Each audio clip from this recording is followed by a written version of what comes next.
Hello, we are Team Eclipse and my name is Harsh. I am from Gromor College and doing computer engineering in SEM 2. Hello, my name is Rana Patel. I am from Rome. Hello everyone, myself Parthamit and currently pursuing my diploma in Gromor, Himachal. Hello, my name is Jay Patel and I am pursuing my computer engineering from Rome. Myself, Vatsal Thakkar, I am pursuing diploma from SAG Institute. So, firstly, let's start with the problem statement. Our problem statement is pandemic simulator. So, basically, we have made that what is in the real world life, that in the real world life, how we have in the real world life, it is impractical and challenging to get the data. So, we have made a simulator to visualize it and help the government and policy makers to do it.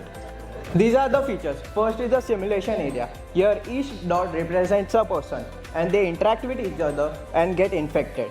Second is the bar chart. This represents the data in a chart form that is easy for the user to understand. Next is the pie chart. This represents the data in a percentage form of the total population. Then is the trend chart that displays the data of all the days in a collective way to create a trend.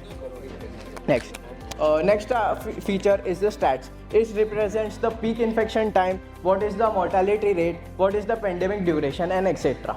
Second is the survival rate of different forms of resistance towards the infection. Next.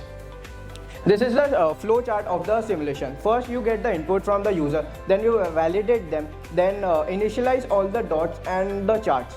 And if the given date is not equal to what the total days are, then it will update the chart. Then the dots will interact with each other and infect depending on if they have immunity or have taken any vaccination. Then they will check if all the people are dead or are there no infection, and then finally display the final report. Next. We have used just HTML, CSS, Bootstrap and JS, and also use chart.js for the plotting of charts. Next.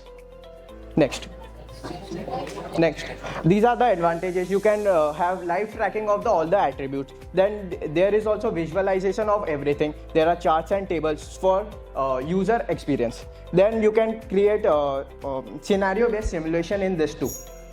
Next. There are also disadvantages to this, as you cannot, as we have not connected this to a database. There we cannot access the history of previous report. This is also have a limited number of population, and the area of simulation is static. Next, this website is also deployable. So let me show you the website. Here you put every of the parameters like population, immunity, one shot. User can set according to this and start the simulation.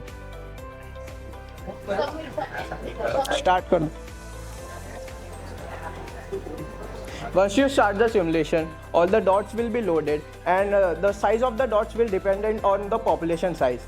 And when you scroll down, there are bar charts, donut chart to represent the data, and representing them is the corresponding table as well. And below there is the trend chart to show different sort of trends that might form from the deaths, recovery rate, and etc. Up.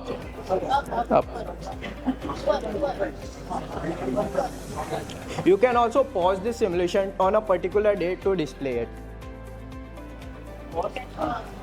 This way I have stopped on day 35, and you can check all the data of that day. And then when you want to see the final report, you just have to click on the stop simulation and it will show the final report. This final report has peak infection rate, pandemic duration, the survival rate of each type of resistance toward the infection also. Thank you. Subscribe Dhiraj Poojara YouTube channel for more updates, or you can call on 9825782290 to clear your doubts.